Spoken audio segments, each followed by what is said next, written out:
Evening, everybody. Thanks for hopping on for our biweekly call. This week, Dave Siegel is going to give us a presentation on referees' expectations for the crew. Dave, the floor is yours. All right, let's see if the old technology will work. Are people seeing my slideshow on your screen? Yes. Yes. Great. Step one. So that we've passed that. That's good. Welcome, everyone. My name's Dave Siegel. Nick asked me to talk about referee expectations for the crew tonight.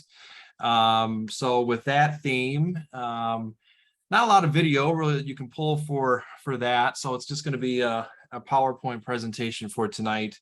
But I definitely encourage all of you, if you have questions or if you want to contribute or add to anything that we talk about, just to please jump in. With Zoom, it's not always easy to see the chat box. So if you want to chat something, fine, but someone else can speak for that. And I don't mind being interrupted. So if you have anything you want to add or just really contribute, please do so. That way it can be a little bit more of an open conversation for all of us. One thing for, this audience, I would say, is it's going to look a little bit different for all of us, right? I mean, we have officials that either are watching this now or at some point in the future from all levels of football. You could be working high school games, you could be working small college, high college, or anything in between, really. So the week is going to look different for all of us. Your pregame might be 20 minutes in the locker room before you kick off, or you may have meetings all week, a lot of film review, virtual sessions, and anything there. So what I was trying to come up with are themes that would apply for all. And what I would come up with are really three themes, I would say, of how you can help with the crew prepare for the game. And that's to participate, communicate, and innovate throughout the season. So what does all that mean? Participate. Really, it means be an active participant. You don't have to be the one that always volunteers or that always is the first to answer, that always handles all the rules, tests, and to be the know-it-all or whatever. You don't have to be the one to make sure that there's always a pregame discussion or anything, but you want to contribute. You want to participate in the group conversations. It's pretty noticeable on a crew when there's an official that zones out, maybe on their phone, maybe distracted, not really engaging in conversations. That's not really what you want to be, and that's not really the best crewmate that we can have. So be one that actively participates in what that is. Could be with rules tests, it could be with presentations, or at least just to make sure that we're asking the right questions during pregame discussions. If you notice that maybe a discussion is going down the wrong path, bring it back to where we need to be. Crew meals, other activities, be involved. Sounds simple, but so important. Those meals, those times off the field probably go more into crew camaraderie than anything else that we do, and can really help. And you never know, the conversation that happens at breakfast or at the dinner table or Frisbee golf or whatever that you decide to play might actually help you on the field too. So it's important to be involved in any way that you can. Communicate. I would say this is a topic that drives all the referees nuts, is when we ask questions ahead of time during the week and it takes a while to hear a response. Could take days or even sometimes weeks if we're asking throughout the season. And let's turn this around. I think for crewmates, it probably what frustrates them about referees is when we as referees don't communicate and share information. So it is definitely a two-way street. But when understand that any football game at any level, there are a lot of details that go into it from a game management point of view, We as officials are just a real small part of it. And it may seem like it's a smoothly run operation, but it usually isn't. A lot of things come together last minute. So the more that we can give the game hosts, the site hosts, the schools, maybe it's the hotels ahead of time, it's just going to make everything that much smoother, because now they're not waiting on us to have something tightened up on their end. So, we ask a question on Tuesday, for example, how many tickets do you need? Do you need hotel rooms? Or, maybe what's a pregame topic that we should talk about? You may not have to respond within an hour, but don't wait until Friday to respond. And don't be the person that is always then having to be reminded to respond back. So there's just all examples of, a lot of questions have to get asked during the week. Respond within an appropriate amount of time. That really will help for all that. If you have a work issue, maybe you have something with family, maybe you're sick, maybe family members are sick, maybe you've got some travel concerns. That's okay. It happens to all of us. Share them. Tell us about it early, and not on Friday night that, I can't get in to I can't meet up with the crew. I have to come in a couple hours before kickoff, or whatever your situation is. We're not going to be upset, because again, we could just have the same issues that you will have. Just communicate with that with us, and share with what your deals are. That makes it easier for us to then plan and to know where you are. So I've been fortunate enough, I guess, to say that I've been a referee now for almost 15 years, and there's been dozens of times where just someone has not told me something ahead of time, and it's been quite frustrating, because all the doubt or wonder or anything could have just been resolved a couple days ahead of time by just sharing, hey, work's really rough this week, or I have to be in one city and I can't get to the game site until such and such time. That's okay. We can deal with that. Lastly, ask questions early. This is mainly meant for if you're on a crew that maybe is not your regular crew, or maybe you are working with different people every week. Ask your questions, if you have any, with the referee, hopefully ahead of time. Again, maybe it's earlier in the week, maybe it's earlier on game day, but not necessarily 30 minutes before kickoff. As the crew chief, a lot of people on game day or at the game site have questions, and they want to talk to the white hat, and that's the only official that they really want to talk about. And everyone else probably could answer those questions, but they just come to the referee. And we have other things to administer, maybe before the coin toss, before kickoff. Now is not the time to say, hey, let's talk about kickoff mechanics, or let's talk about how do you want me to signal to you that we only have 10, or whatever your question is. That is something that could have been handled a day or two earlier, which again just leads to preparation and just sharing all that. So again, kind of understand what it all happens on game day. Things can go off script pretty easily and often, so don't add to that pressure by waiting to ask your questions until the last minute. Innovate. What I mean by this is, it's important to be grounded in the fundamentals and in our philosophies. However, I challenge all of us to think about a different way to study the game or present a topic. Maybe you have a new pregame responsibility altogether, and you can introduce that. Are we only talking about the rules in our discussions? Or could we perhaps talk about the meaning behind those rules? Let's not forget the spirit of the rule in our discussions. So if you notice that maybe our pre-games or just any discussion on football is too mundane or too routine, try to bring a different perspective on it. a different take on it. It's not necessary to be the smartest official in the room. That's not what I'm suggesting here. What I'm suggesting is that you can get people to think a little bit differently about some of the topics that we do talk about often, that we should talk about often throughout the game. Other examples, scouting is more than just reading the box score or statistics. Scouting can be describing more of a formation or style of play.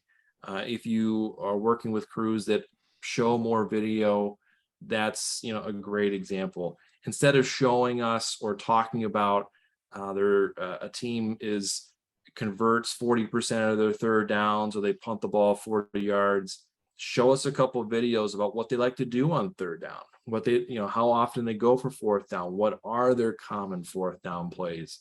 Maybe they run more trick plays, and you've found a couple examples of that team's specific trick plays in the past. That's a different way to scout, and probably gets people to think more and more ready for the game, rather than just reading off a bunch of statistics. So yeah, I would just come back to, as you can, participate, communicate, and innovate, and that really helps get the crew prepared for the upcoming week. Attitude, I'd say, is also a critical factor for our sixth season. And I'd encourage you, and what we expect is that have the attitude that every game, every play matters. If you are in a league or conference where plays are graded or games are graded, every play is graded the same. Every game is graded the same. It doesn't matter if the final score ends up being 60-0 or if it was 28-27. It doesn't matter if it was 1-2 in the league playing, or if it was the best team playing against the worst team. If you think about it that way, I think it takes the pressure of grading off. Because at the end of the day, we're just trying to get every play right, and try to do the best that we can every game. So just really boil it down to that level on the field, is that let's just get this play right and then move on to the next play, get the next play right, and so on. It takes some of the emotion out, which is a good thing, because you're not caught up in this game's too big or this game's not exciting. And you can just maybe mentally prepare about, I'm working this play, I'm working the next play, and so on. And it keeps, at least for me, I can say it keeps me more mentally focused. A great line I heard from an official once, and it really sharpens your attention. If you ever do go into a game and you're not really that excited about it, if you don't think this game is important, use your colorful word of choice here and mess up a call, and you'll find out just how important that game is. It's a great reminder why it is important to treat every game seriously, because if you do something embarrassing, if you do make a major mistake, it doesn't matter what teams those are, where they are in the conference standings, your supervisor is going to get a call. The supervisor is going to call you. You may be talking about it for days or weeks or even next season. You might get your name in the paper. You might be on television. There's a lot of bad things that could happen. So just treat every game seriously and every play seriously, because it does matter, and you don't want to be that crew that messes up a call in that way throughout the year. But we do have bad calls, and we do have bad games. So as a crew, as best you can, put that bad play behind you and us as quickly as possible. It's human nature. We like to relive or think about that call and try to figure out why we missed it. As best you can, save that for afterwards when you review the film, or if you're talking about it in post game. Because if you are doing that on the field, you're just opening the door that we're going to make another bad call, and that just doesn't help. And that goes for not just our own missed calls, but if you recognize someone else, their head needs to be lifted, if their head needs to be encouraged, recognize that and do what you can to motivate them. be a friend, be that support figure. It could be during a timeout.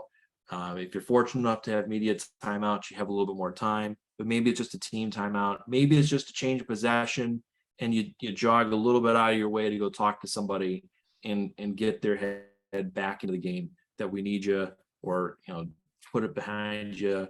Let's worry about the next play. Whatever encouraging words are helpful for you. That's pretty important. And I know as a referee, you can really feel when someone's out of it, and someone's, still upset that they may have missed something, or if they're just distracted for whatever reason. The more everyone can kind of help each other in recovering, really does help. Have the attitude again. It's all about the crew. We work better as one solid unit. It's not just a fun cliche. It is true. If there, games that I can tell that maybe we were a crew of 5 or 7 or 8 or 10 individuals, it just didn't feel good. It didn't feel right.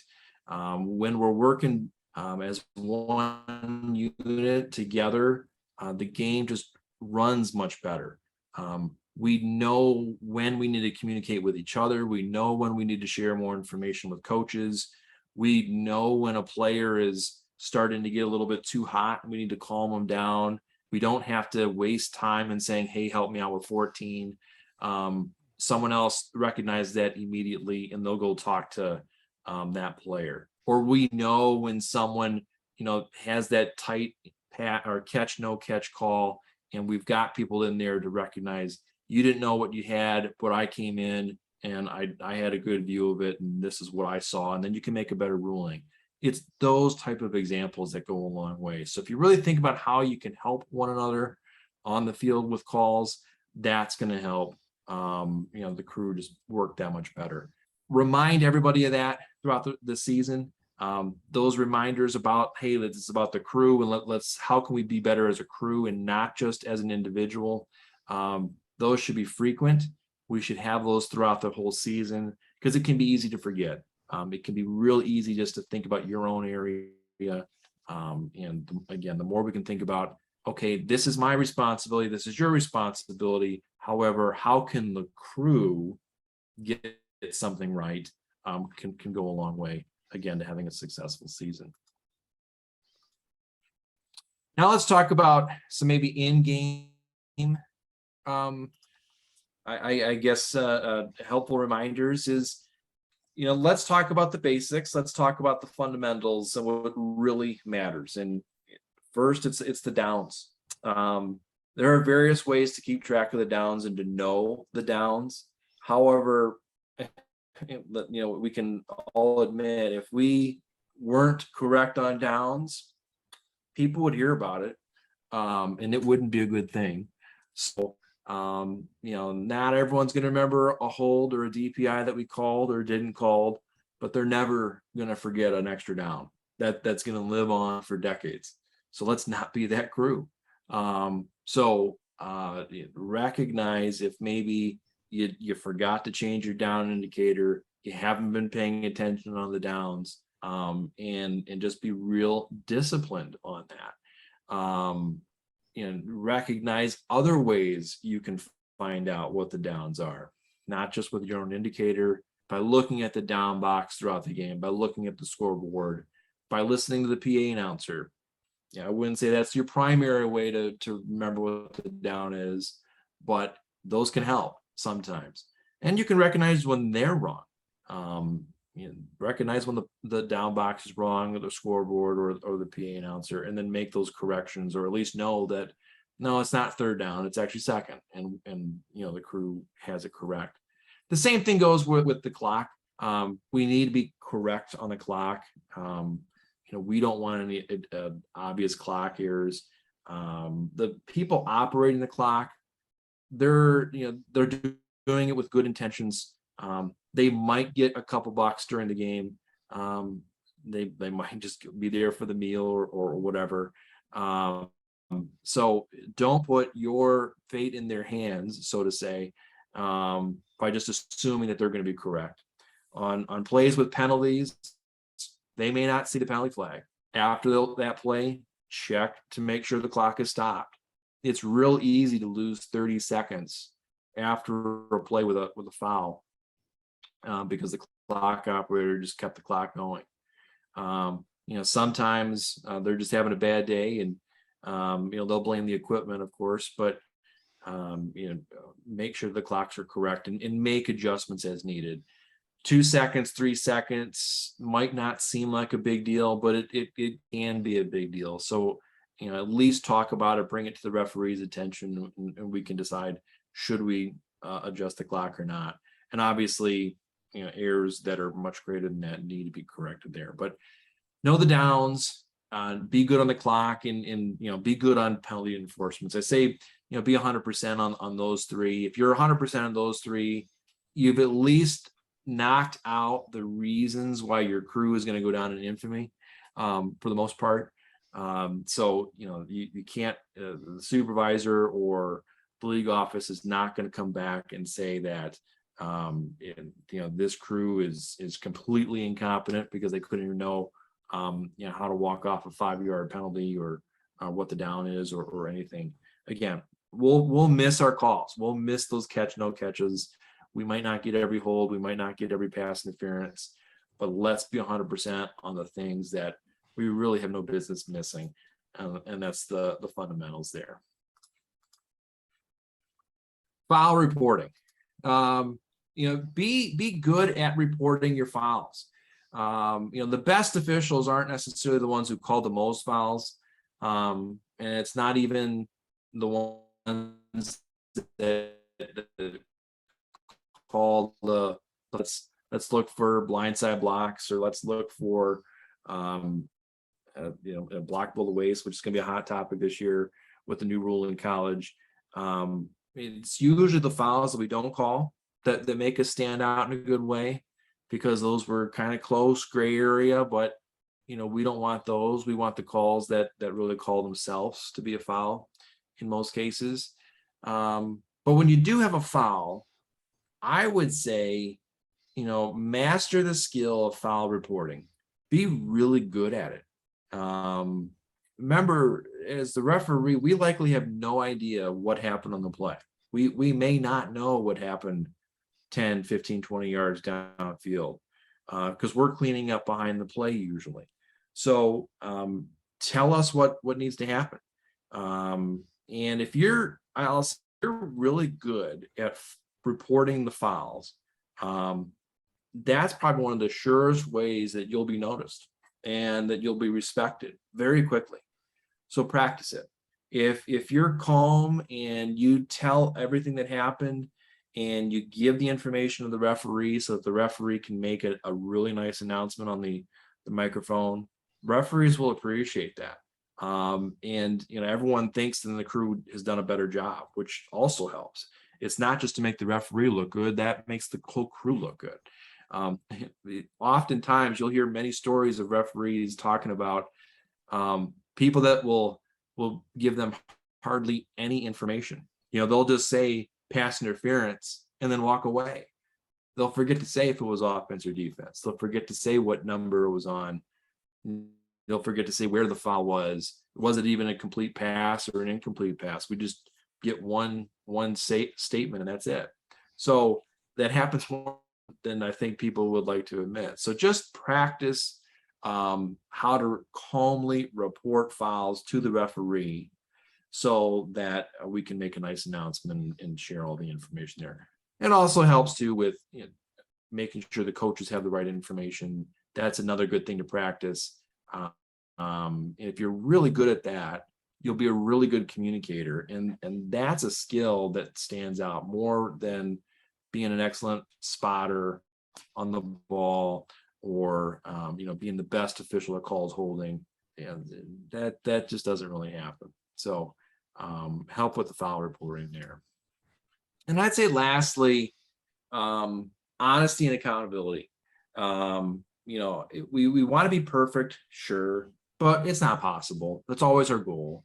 So own up to our mistakes, and how we could have helped a crewman. I would say have a growth mindset, really. We're oddly in a business of mistakes. So learn from them. We don't want to make mistakes. We want to be as close to perfect as possible, but it's going to happen. The game is fast. There's 22 players that are all moving in various directions. We may not see everything. We may not be looking at the right place for that particular play, even though mechanically we were sound.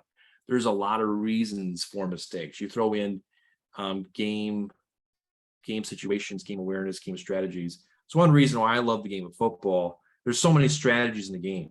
Does a team want to be a ball control team? Do they want to be a fast team? Are they trying to score a lot of points? Are they trying to prevent a lot of points? If you're ahead by one score, do you think now you should run the ball more or pass the ball more? Because if you run the ball more, you're gonna take up more time on the clock versus passing, which may not. There's a lot of strategy that goes involved in the game, and it's just one beautiful thing about the sport. So there's a lot of reasons that again we can make a lot of mistakes from all that. I heard a good line that this last week. If you repeat your mistakes, you aren't learning, and if you aren't making new mistakes, then you're not growing.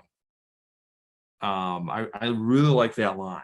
So, maybe not be a cheerleader of, hey, I made a new mistake this week, but again, are you trying something new? Are you trying to maybe learn the game in a better way and learn from your past mistakes? So you're always grow as an official. And definitely don't be the official that says, I wouldn't have missed that, or I can't believe that crew missed that. They're watching the game. Learn why, because we'll all be there if we haven't been already. If you kind of have that prideful attitude, it's just going to limit your own potential, because you're losing an opportunity to learn at all opportunities from either others or ourselves, and we have plenty to learn from our own mistakes. So that's my presentation. I'll open it up for any comments or questions or other observations of how you can really help be a good crewmate and what to help from a referee.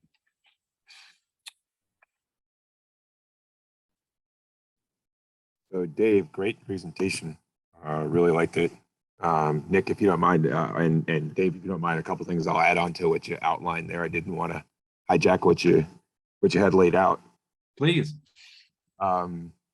I definitely concur on the pregame list of things.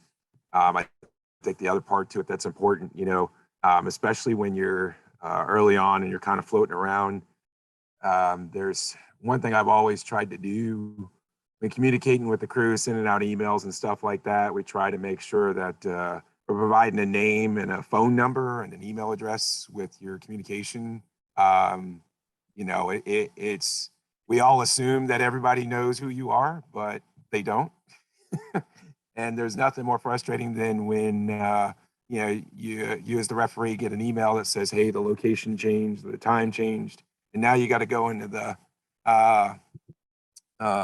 assigning system to find out everybody's phone number, which may or may not be accurate. I got 3 options and 7 people to find.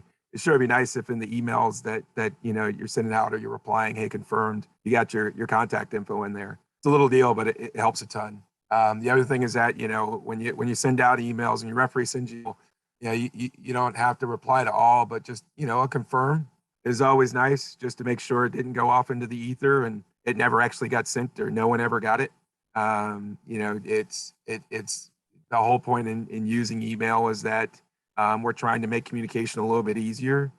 We make the assumption with text that everyone gets it, but with email, it's not quite as technologically advanced, and that emails do get lost. Occasionally, emails end up going to the wrong email address. So, just an email back that says confirmed or okay or something like that. Positive feedback. That whole communication thing is a ton of usefulness. The pregame portion of it, hey, we're all part of the crew.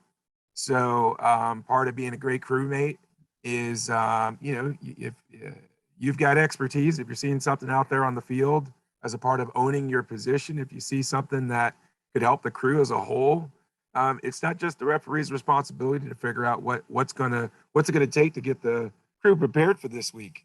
Help them out or her out. Let's try to work together. Hey, I think this week we should cover this. I think it would be a useful topic. Or hey, I'd like to put together a presentation on whatever. That stuff is huge. I mean, would you agree, Dave, on that? Oh yeah, that really helps because I mean, as referees, we can seek that input, but even before we do, if you're recognizing the crew needs to talk about something, bring it up because it's just to talk about it. If your perspective is obviously believing that we're maybe not addressing something the way we should, so it's pivotal to make your opinions known, and that will just help the crew in the end. And then, we're talking about the recovery portion of things. We talk about the referee. I've definitely found that, the best thing, we get those timeout moments. It's everyone's all excited, whether it's a TV timeout or just a team timeout. Those are our opportunities after a score to kind of get that reset with each other. Hey, did you see that guy's alignment? Hey, did you see that hold?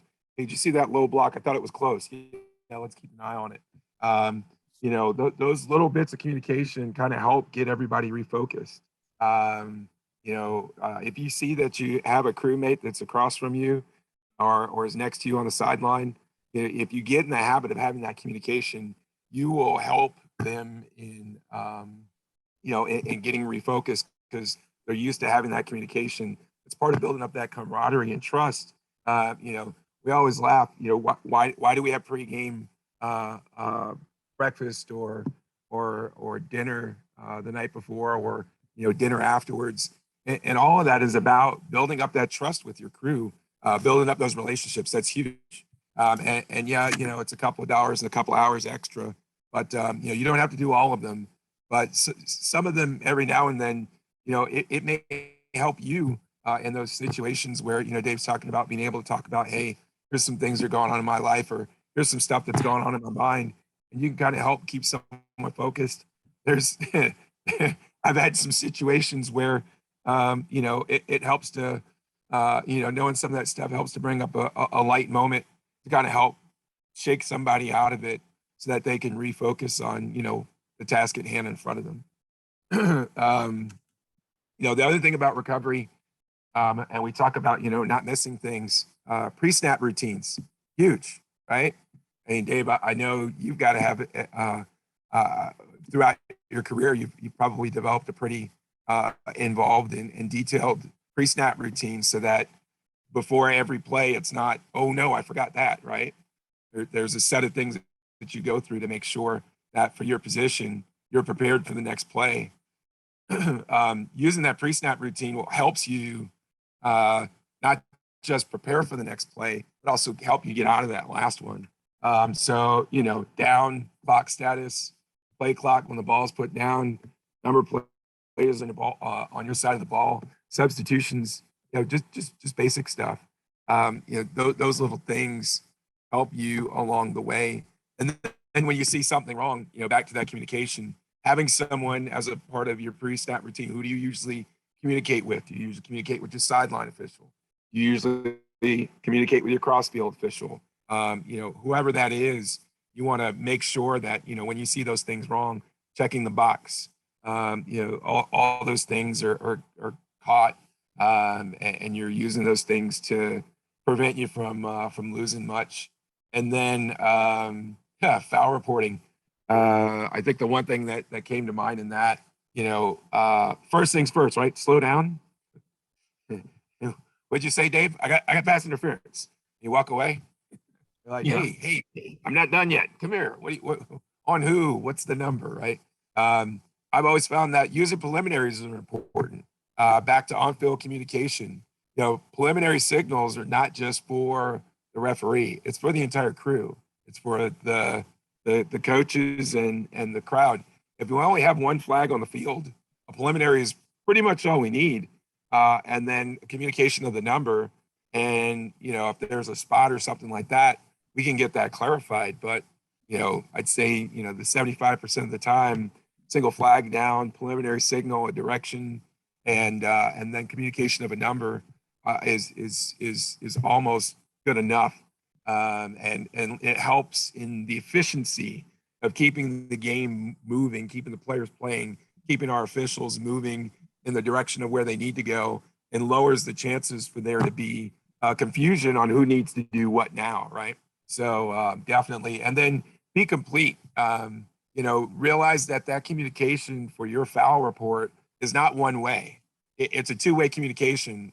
Football is one of the few sports where the calling official isn't the one that's communicating to the crowd or to the coaches what the foul was, right? So you've got to explain to someone else who has to tell your story what the foul is. So let's make sure they have all the information. And if we've got multiple flags down, let's make sure before we go in and tell the person who wasn't involved the story, let's make sure we have our story straight, right? Flags in the right spot. We're communicating. I had a situation in one game where two guys looked at each other. They said, hold. What? The sideline official, side judge says, hold. Head linesman says, yeah, 3. They said, yeah. And he runs in and he says, hold number 3 of the offense. And I go, oh, okay, no problem. So I turn and I make the call. And then the coach of the sideline starts, offensive sideline starts yelling at me. He goes, wait, he had a hold on the defense. Like, wait, what? Well, wouldn't you know it? The two guys that were lined up against each other, there was 3 on the offense and 3 on the defense. And they both had a hold against the other guy at different points. Go figure. So one had a hold off the line of the defensive player. The other had, because the pass was underneath, had a hold on the offensive player who prevented the defender from being able to make the tackle. Doesn't happen often, but what's the point? When you have that communication amongst yourselves, make sure we're clear. Team, foul, and number, not just some or all. So being complete in your communications is important as well. And then making sure the referee has all the information before you walk away. I think those were the big points, but yeah, I loved it, Dave. Great stuff, man. Well, thanks for the added comments. All great perspective and so true in all the points there. Any other comments, questions? Dave, yes, this is Matty Ice. I have a question from a referee perspective, white hat. When you're working with a new replay crew that you have not worked with before or only worked with once in the past, what is the referee's expectation during the week leading up before that game to make sure you're all on the same page because of the communication that is vital between the booth and the field? It's a good question. I would, my first thought is I've always viewed replay as the extra 2 officials on the crew and not really anything different. I've always thought it's important that they participate in the pregame meetings just like everything else. I know point the replay officials came in and gave a 5-10 minute spiel and then they left. I always thought that was strange and not really helpful because replay is there as not just to make sure that to correct mistakes, but there are other officials on the crew really.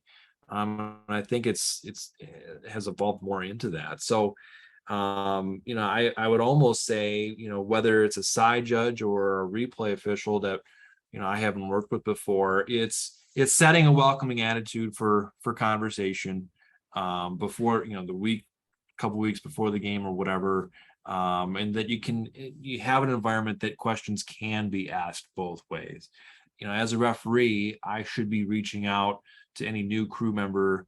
What works for you? What do you need? What are you looking for? And hopefully the same question can come back. And that's just those basic questions can then start with, hey, I'd like to watch a couple plays on film before we all get together in our pregame meeting. Or maybe it's, certain things that you do want to talk about in a pregame meeting. Obviously that conversation can go a lot of different ways, but I think it's just setting that welcoming attitude ahead of time before you meet on the game site.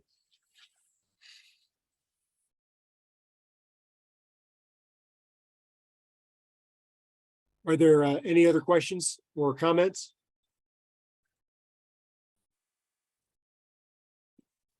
I was going to ask you about how you ingratiate new guys to crew, Dave, but I feel like you've already touched on that. So I appreciate that. Does anybody else have anything? Yeah, you know, the one thing I'll add on that, Nick, and I know that was a common question, especially when you're a new referee and you might be working small college games, or sometimes in September for us, we're not working with the same crew every week. Everyone's attitude goes a long way into making newer crew members feel welcome. And that's one thing I would stress for everybody is recognize we've all been that new official. So when you have that new official on your crew, go out of your way to make them feel that they're a part of the crew that week. Because otherwise you're kind of down a person, and that's not going to helpful, or not going to be helpful. So everyone really can go out of their way to welcome a new person on the group. So Dave, one of the questions I get asked, it's always interesting what other referees have to say. What are your, what are your irks as far as on field that you try to make sure you get addressed before you're out there? Irks on the field before we get out there.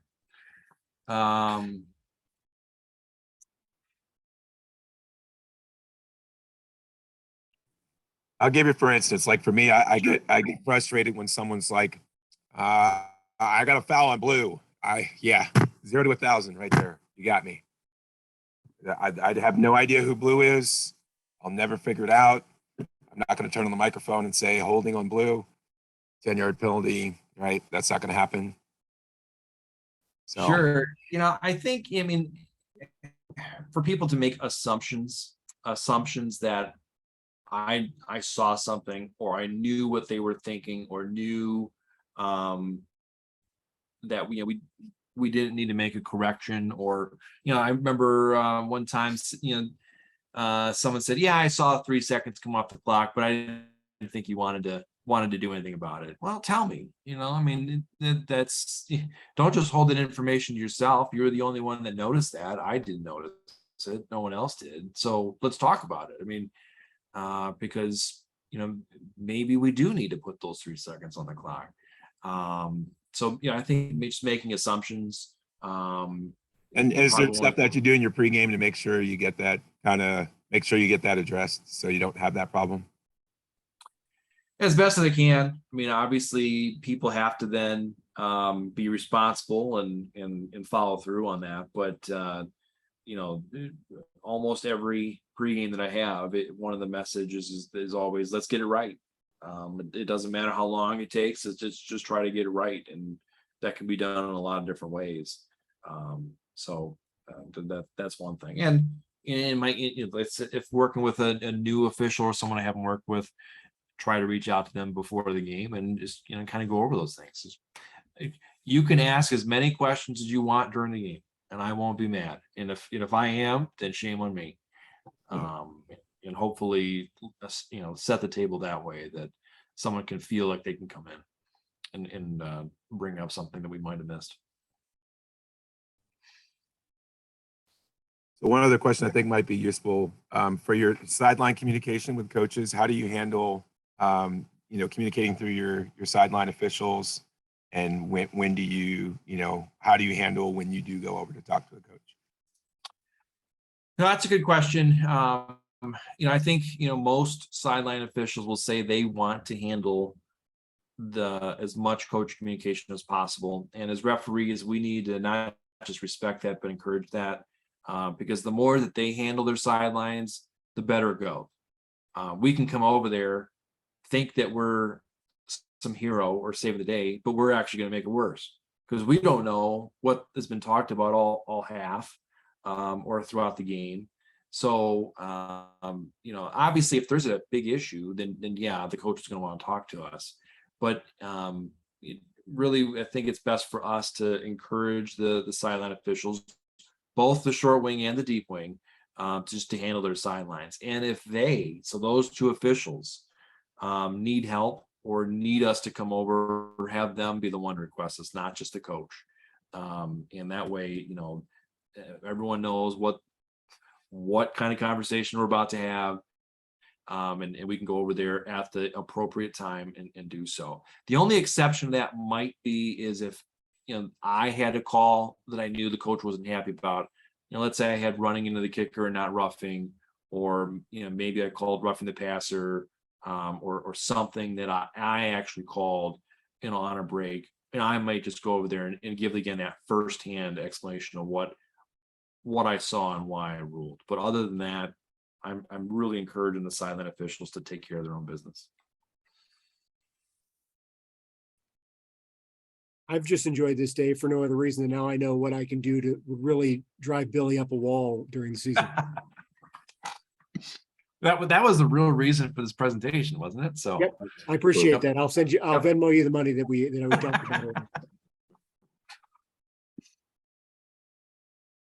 about. Anything else for any other questions or comments? I think the only other comment I'd add is, Dave made a great point about that accountability.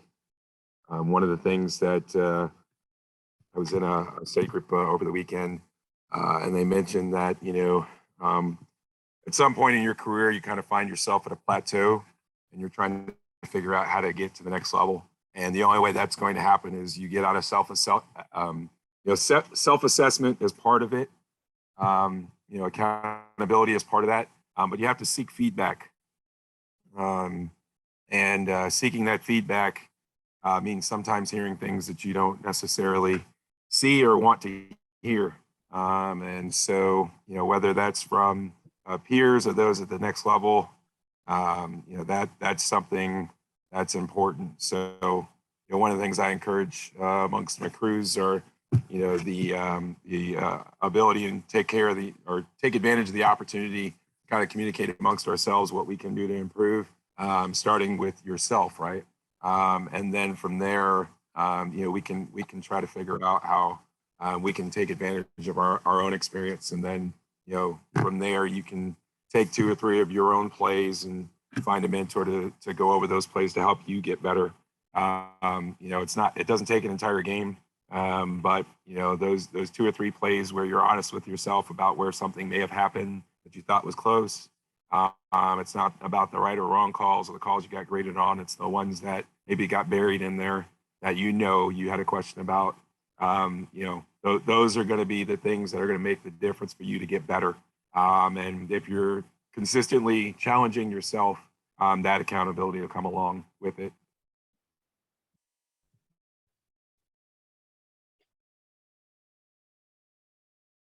Thanks, Billy. And thanks, Dave, for your time tonight.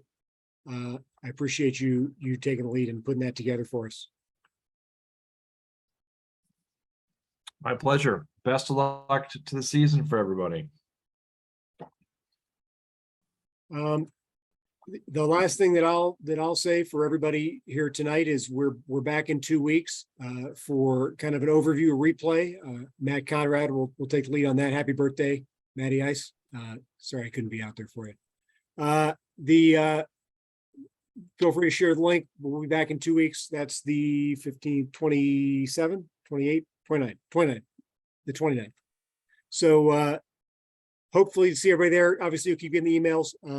Still looking for presenters potentially in October and November, but I know we've got Jim Bohr coming up too as well. So that's kind of where we're at. Thanks everybody for being on tonight. Enjoy the rest of your week and good luck with scrimmages and stuff. Take care, guys. Hey, Leonard, thanks.